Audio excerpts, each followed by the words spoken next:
It's time to eat. What are you hungry for? Sit down and get ready to consume an abundance of fantasy football knowledge from Ross Tucker and Joe Dolan. Feed me now. I'm starving. On the Fantasy Feast Eatin' Podcast.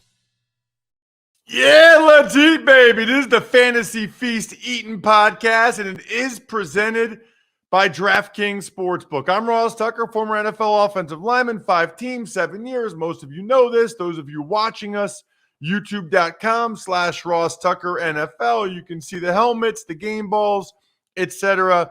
Not a whole lot of time to dilly-dally today. At Ross Tucker NFL is where I'm at on social media.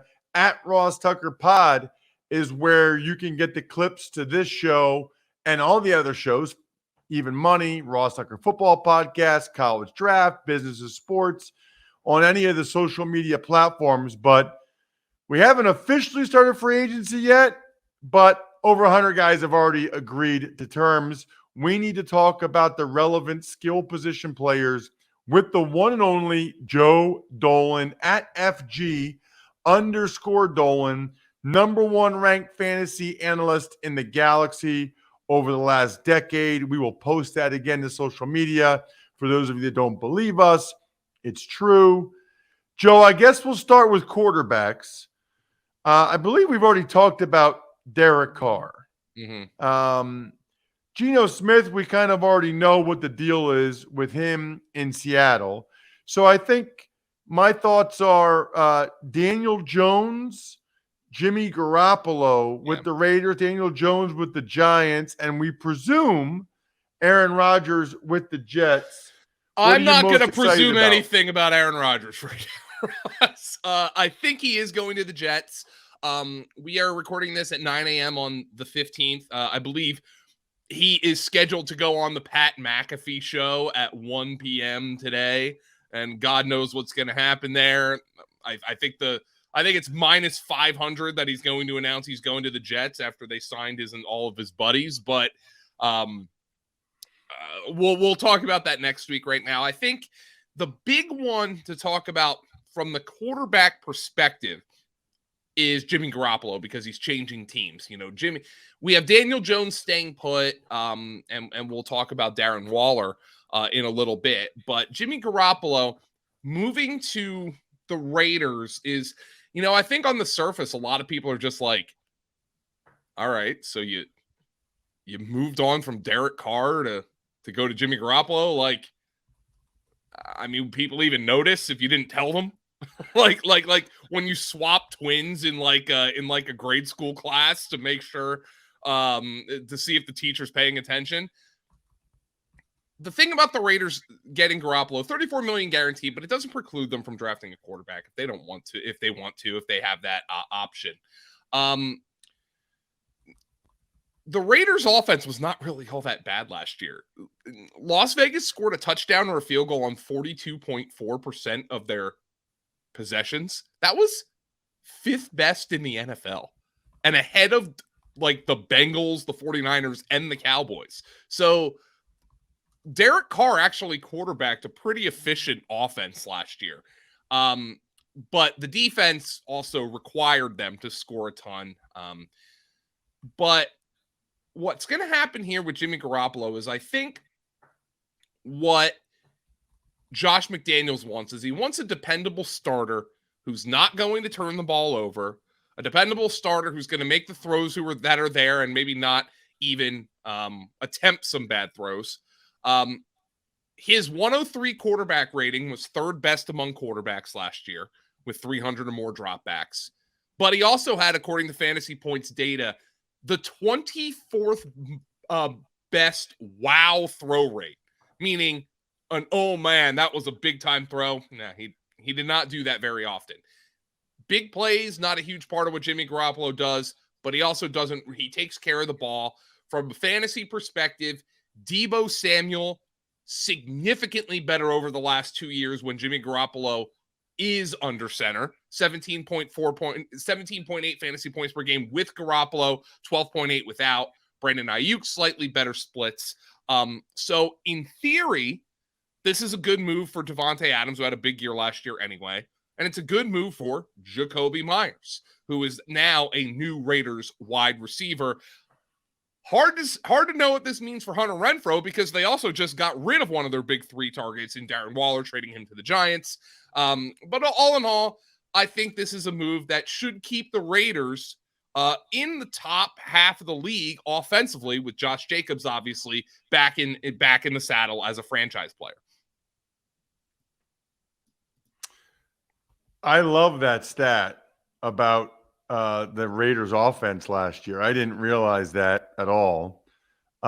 It's interesting. Josh Jacobs not real happy about the Darren Waller trade, Joe. No, I mean, I think these things happen all the time, but when it comes to the Darren Waller trade, I actually think this was a deal that made sense from both parties. You know, the Raiders got a 3rd-round pick for Darren Waller, who's going to be 31, is expensive. At least this year he's expensive. I mean, I think it was a move that I liked from the Giants' perspective. I think it's a move that made sense from the Raiders' perspective. This is a really good draft class at the tight end position. The Raiders, you know, Darren Waller's missed 15 games, 14 games over the last 2 seasons. His hamstrings have been a problem. And I understand why they move on. But from the Giants' perspective, you know, it's kind of a creative move for Joe Schoen, because as we well know, the Giants need wide receivers badly. And this was not a good wide receiver free agent class. You know, I think Allen Lazard probably got a little bit more money than people were thinking. We'll likely talk about the New York Jets next week. Jacoby Myers, I thought, was a good deal for the Raiders, 3 for $33, but he's a certain kind of player. He's a possession receiver. He's a reliable chain mover. Darren Waller, last year, among tight ends with 150 or more routes run per fantasy points data, only Mark Andrews ran a higher percentage of his routes detached from the formation. So essentially, Darren Waller, he ran an inline tight end route on 11.4% of his routes. 90% of the time, Darren Waller was a big wide receiver. And the Giants are essentially looking here like, this free agent class at wide receiver, it's not good. It doesn't give us what we need. There's no alpha dog. There are good receivers in this class, but there's no Jamar Chase. There's no, you know, like Devontae Smith, like the guy who you think could be a franchise-changing wide receiver. That guy does not exist, at least in the minds of most scouts in this class. So the Giants thought outside the box. Okay, we're going to trade a 3rd-round pick for a guy who essentially is going to be a big X receiver for us. He just happens to have tight end listed by his name. Waller was 12th among tight ends in yards per route run last year. And here's the big one. He was 1st among tight ends in average depth of target at 13.6. So he was getting the ball down the field like you might expect a big-time X receiver to get the ball. The caveat for Waller, and maybe this is because of the injuries the last couple years, in 2022, he was last among 44 qualifying tight ends in yards after the catch per reception. He was catching the ball and he was going down. Now, maybe part of that is the fact that he was already getting the ball thrown to him down the field a whole lot, but the Giants essentially have acquired a big wide receiver to play tight end for them. Barring something surprising, I think almost everybody is going to anticipate Darren Waller, if healthy, the guy who's going to lead the Giants in targets this year, which will probably keep his ADP top 5 at the tight end position. It's interesting because that's the only tight end we're really going to talk about. The tight end market has been slow. Dalton Schultz, Mike Gesicki, Evan Ingram was franchise tagged by the Jags. The guys that have moved, Josh Oliver and Chris Manhertz, they're blocking tight ends. I mean, they're not really on our radar for fantasy purposes. So let's get to the running backs.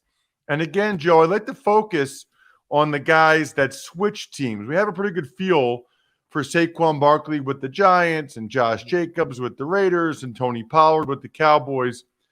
What about maybe the most surprising one so far, David Montgomery signing 3 years, $18 million deal with the Detroit Lions?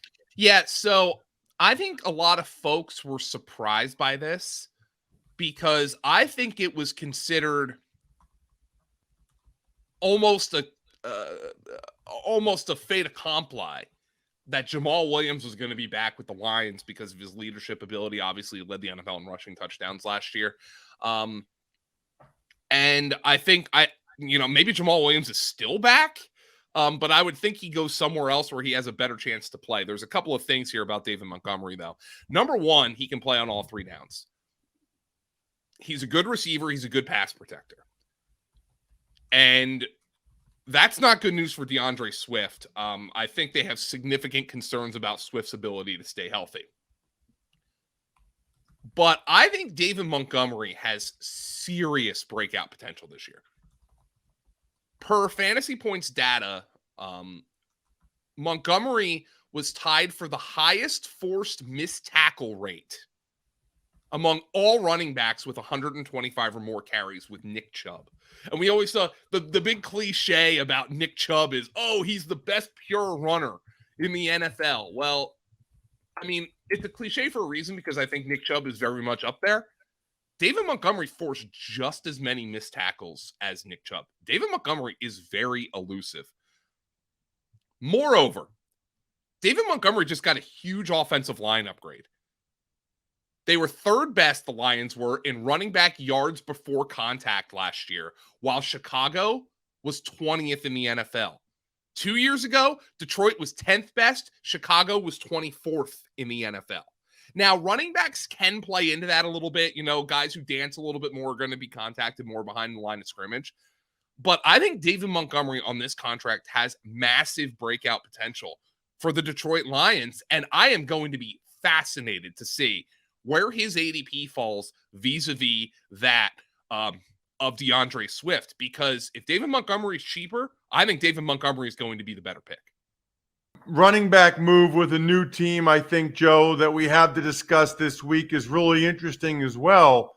Rashad Penny signed a 1-year, $1.4 million deal with the Eagles. Let me just tell you this, Joe. Mm-hmm. I will be taking Rashad Penny in a bunch of DraftKings best ball drafts because that guy's upside is sky high. And now here comes the big caveat for fantasy and from team management, like fantasy draft management perspective. It seems like everybody on planet Earth yesterday when the Eagles made this signing was like, oh my God, what a fit. This is incredible. Like literally I saw people saying Rashad Penny has a shot to lead the NFL in rushing behind the Eagles offensive line. And I mean, I guess in theory, but this is a guy who's missed 30 plus games the last 3 seasons. And that's why Rashad Penny cost the Eagles just over $1 million. Okay. So, but if everybody is like all of a sudden, oh my God, Rashad Penny, I have to have Rashad Penny. I got to have Rashad Penny. And then he starts going in the 4th, 5th round. Then it becomes a little bit harder for me to sign off on that pick. But the reason people love this move is because it does make sense. Rashad Penny last year, all this from fantasy points data, 10.5% explosive run rate, which was second in the NFL among running backs with 50 or more carries. There is now 2 stats that I love. Number one, he's going to play with the best offensive line in the league. Now, we still don't know who's playing right guard for the Eagles. I guess Isaac Seumalo could be back. I think the assumption is last year's 2nd-round pick, Cam Jurgens, is going to play there as Jason Kelce returns. But on runs with no backfield contact, meaning Penny was able to get a runway before a defender was able to get to him, he averaged 9.5 yards per carry when he was not contacted in the backfield, 2nd best in the NFL. When he was contacted, 4.37 yards per carry. That is 1st in the NFL. All of Rashad Penny's metrics suggest he is a player who has the chance to explode in Philadelphia. He's got to stay on the field. And that's why he cost the Eagles barely over $1 million. I think according to Jimmy Kempski, he doesn't even count against the comp pick formula. That's how inexpensive this signing was. And I think Howie Roseman looks at it like this. I don't think Howie Roseman, and really, I don't know if I think anybody in the NFL would flat out tell you running backs don't matter. But I think Howie Roseman is looking at this like, if Rashad Penny misses time, we'll be okay. We still have Kenny Gainwell. We re-signed Boston Scott. I think they'll probably draft a guy. I guess Trey Sermon's still there as well. So if Rashad Penny misses time, we'll be okay. We know that we can have a functional, if not great, run game because we have Jalen Hurts and we've got this great offensive line and we've got these backs who've played a lot in the last couple of years. But on the flip side, if Rashad Penny is playing, this has a chance to be special. And I think that's why Howie Roseman is looking at this like, all right, are we going to go out and are we going to re-sign Miles Sanders to 3 years or whatever? Are we going to sign David Montgomery to 3 years? Or are we going to sign somebody who, if he's healthy, he legitimately could move the needle? And that if he's healthy is the massive caveat with Rashad Penny. We understand that. For fantasy, it all depends on how expensive he is for me. If he's going to go in the 7th and 8th round, where Miles Sanders was going last year, I'm going to have 1 million shares of Rashad Penny. But it really seems like the fantasy community was overly excited about this move. And I wonder what that does to his ADP. Because knowing Rashad Penny's injury history, I think the 4th round is probably going to end up being too expensive. And I don't think he's going to go that high. But based on how people feel about this Eagles offense, and Rashad Penny is kind of a fantasy darling because everybody loves that untapped potential, and we've seen the flashes from him, I wouldn't be surprised if he's a little bit more expensive than you might expect. Last one on the running backs, Joe. Is Samaje Perine on the fantasy radar with the Broncos in any way for you? Oh, for sure. And I'm going to tell you why. Because Javonte Williams might well be somebody who is in a J.K. Dobbins situation next year, recovering from a multi-ligament tear. He might not be himself until the second half of the season, if ever. I mean, I'm not sure we could say J.K. Dobbins was himself at all this season, even though he had some big games. Samaje Perine outplayed Joe Mixon in some key areas last year. He averaged 2.79 yards after contact. That was better than Joe Mixon. He averaged 0.21 missed tackles forced per touch, which was 20th among backs with at least 100 touches. Joe Mixon was second to last at 0.09. But here's the caveat with Samaje Perine. Among backs with 55 or more carries, among backs with 75 or more carries, he was dead last in explosive play rate at 1.1%. So the old Leroy Horde. If you need 2 yards, I'll get you 3. If you need 4, I'll get you 3. That's Samaje Perine. But Samaje Perine also contributes in the passing game. He's a good blocker. He can catch the ball. Samaje Perine is somebody, if he is carrying a double-digit ADP in best ball drafts, I will be drafting a lot of Samaje Perine. 2 years, $7.5 million for a veteran running back who's on, I believe, his 3rd contract. That's a pretty decent chunk of change for somebody. And I think the Broncos wanted somebody reliable in the event Javonte Williams is not ready for the start of the season. While you're watching or thinking about your fantasy draft, make sure you're drinking some Labatt Blue Lights with your friends, or even the NCAA tournament, which is going on right now. You want to take things to the next level? Drink those Labatt Blue Lights with friends, family. Live your life to the power of we. Always enjoy responsibly, of course, beer. Labatt USA, Buffalo, New York. Joe, we move on to the receivers. And the biggest one to sign so far, Jacoby Myers, 3-year, $33 million deal with the Raiders. I got to be honest, it's a little bit of a head scratcher for me. Yeah. They have Devontae Adams. They have Renfro. It made a little bit more sense after they traded Waller, but they need guys on defense. Yeah. And to sign Jacoby Myers like this, that was a little bit surprising to me. I think this is one of those deals where you look at the value, 3 for 33, And you're like, oh, I thought Jacoby Myers was really going to get paid on this market. And you look at the contract and you're like, that's good value. And then you look at the fit and you're like, did they need to do that? Like, really? But Jacoby Myers is a good football player. He was 19th in the NFL among wide receivers with 300 or more routes run in yards per route run. He was right behind Jamar Chase and DeAndre Hopkins in that metric. So Jacoby Myers was very effective last year. He had a higher yards per route run on the outside versus in the slot, despite running 69% of his routes in the slot. So he can play inside if the Raiders believe Hunter Renfrow is going to bounce back this year. But here's the thing. He gives you nothing after the catch. He's a reliable chain mover, but he averaged just 0.99 yards after the contact per reception, which was 10th worst among wide receivers with at least 75 targets. So Jacoby Myers, after the catch, not going to give you a whole lot, but he's going to move the chains for you. He can play outside a little bit better than you might think. I'm having a difficult time breaking down where he should be drafted for fantasy right now because I'm still not sure what they're going to do at the tight end position.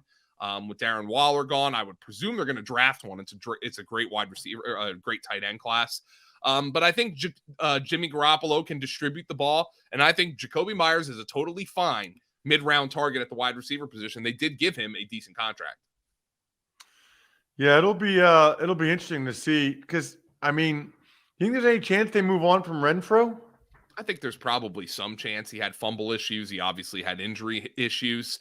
I think that chance is a little bit less now that they traded Darren Waller. I would think they'd want somebody who's reliable there.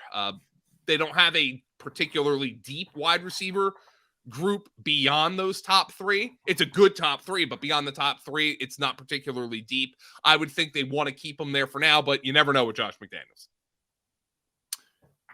The other big wide receiver signing is Allen Lazard. You talked about earlier, 4 years, $44 million deal. We presume to link up again with Aaron Rodgers with the New York Jets. So this is a hard one for me to break down because if Aaron Rodgers does not sign with the New York Jets, we don't know who's playing quarterback. I mean, who's out there? Gardner Minshew. Maybe they make a play for Lamar Jackson in the event Aaron Rodgers doesn't sign there. But I think you look at Allen Lazard signing there, and depending on what you think of Elijah Moore, who flashed a lot as a rookie and then last year couldn't get out of the doghouse, you could say Allen Lazard just got $44 million to be the Jets' third best wide receiver. And then the Brian Windhorst, why would they do that? Well, it's obvious. Aaron Rodgers likes throwing him the football. If Aaron Rodgers doesn't sign there, good luck. If Aaron Rodgers does, I think Lazard is probably a solid wide receiver 3 for fantasy, although I would really hope Aaron Rodgers would take a liking to Garrett Wilson after what Garrett Wilson did last year. I think this is obviously a conversation for another podcast because we're just speculating right now, but I think you and I both believe Aaron Rodgers is going to eventually sign with the Jets, Ross. Yeah, he's going to be traded to the Jets. Well, right. And there's no question that that's going to happen. I don't really know what the delay is, but I'm sure we'll find out after the fact in some way, shape, or form. How about Bobby Trees, Robert Woods with the Texans? Not bad money, Joe. 2 years, $15 million. Yeah, they actually gave him decent money. Now, I think the Texans are probably going to move on from Brandon Cooks. I think he's somebody who might be available in trade if a team's out there looking. Maybe the Giants are still looking for a wide receiver. Robert Woods coming off the ACL last year and one of the worst passing offenses in the NFL, averaged just 9.9 yards per reception. This is a guy who he's a teenage round type of pick for me for fantasy. He's up there. He's entering his age 31 season. He turns 31 in April. He tore his ACL 2 years ago. He was never a guy who was like super incredibly explosive anyway. He's a bench wide receiver for me for fantasy. Not that interested. Not really, no. Now, also, we need to know who's playing quarterback for them. Is it going to be somebody who I think like somebody like Bryce Young or CJ Stroud, who's probably a little bit more pro ready at this point in terms of delivering the football, vis-a-vis somebody like Anthony Richardson or Will Levis. I think there's a lot of speculation now. Carolina trading up to number 1. There's a lot of speculation that Carolina could end up taking Anthony Richardson. Oh, and by the way, there goes DJ Moore. By the way, we didn't talk about DJ Moore being traded to the Chicago Bears. That's probably something we should touch on, right, Ross? Yes, go for it. So, first and foremost, I think this was a phenomenal deal for the Chicago Bears. Even if I'm not 1,000% sold on Justin Fields right now, I think the Bears got great value, and they come away with this not just with multiple first-round picks. He comes away with this with a number 1 receiver for Justin Fields, which we needed. But the Bears called just 25.6 pass plays per game last season, 10 fewer passes than the NFL average. Moore's presence is going to help this offense, but I'm not sure it's going to fundamentally change what the Bears do. Moore, very good last year despite awful quarterback play. He was 26th in yards per route run, all while seeing a catchable pass on just 66% of his targets. We're in an era, Ross, where we see some of the best wide receivers handle nearly 70% catch rate on their targets. DJ Moore saw a catchable ball on just 66%. That is atrocious. And just 78.5% of Justin Fields' pass attempts last season were catchable. That was 28th of 33 qualifying quarterbacks. So Justin Fields still needs to take a big step forward as a passer. This is at least something, plus some of the offensive line signings that the Bears have done in free agency will help take that offense a step forward. Last thing I want to ask you, Joe, and it combines a couple things. We don't get it often, but I love when one of our listeners takes advantage of one of our sponsors on the sponsor tab over at rosstucker.com and has a question for you, and it actually ties into the last thing I wanted to ask you, Joe. This comes from Kevin. He said, my dynasty team is strong, a contender. What do you think about offering Najee Harris and Kyle Pitts for the 1.01? I figure Bijan Robinson is the closest thing to a slam dunk as you can get. Do you like the offer? Does it sound reasonable? While answering that question, Joe, you kind of need to address the fact that the Falcons traded for Jonnu Smith and what that means for Kyle Pitts. Now, I would think Jonnu Smith is going to be more of a blocker there. The Kyle Pitts conundrum is Jonnu Smith scored just 1 touchdown the last 2 years, and you still have this fear that he's going to outscore Kyle Pitts in the touchdown department this year. We don't know who the Falcons quarterback is going to be, which is a big concern. I thought Desmond Ridder showed some decent things. Are they going to draft one? Could they be in the mix for Lamar Jackson eventually? We'll see. They brought in Taylor Heineke, who, as we know, can be a capable starting quarterback if need be. This is a little too rich for me. Just a little too rich. Maybe I'm still tantalized by Kyle Pitts' potential. Maybe I'm excited by how Najee Harris finished last season. I thought he was playing the best football of his NFL career thus far. Towards the end of last season, I thought he ran hard. But this is a little too rich for me. I think this kind of feels like you should get another pick back here. I understand the thought of it, but you're giving up 2 starters for somebody who we don't even know what team he plays for yet. That's a little rich for me. I understand why you might want to be aggressive here, but you're also selling Kyle Pitts at his lowest potential value. I don't know if I would do this deal. I understand the thought, though. Check him out on social media at FG_Dolan. He is excellent. I'm at Ross Tucker NFL. We, of course, at Ross Tucker Pod. Love those of you that check us out on YouTube. That continues to grow. YouTube.com/Ross Tucker NFL. There will be a lot more moves involving running backs, tight ends, and wide receivers that we will have to break down next week. And if you take advantage of any of our sponsors over on the sponsor page at rosstucker.com, email me, Ross at rosstucker.com with your fantasy question for Joe. I love that. That was a no, Kevin, if you didn't sense where Joe was coming from. It was a tough one for me, but yes. I'm stuffed. We're done. Thanks for listening to the Fantasy Feast podcast. Make sure to also subscribe to the Ross Tucker Football Podcast, Even Money, Business of Sports, and the College Draft. All availavailable at Apple Podcasts, rosstucker.com, or wherever podcasts can be found.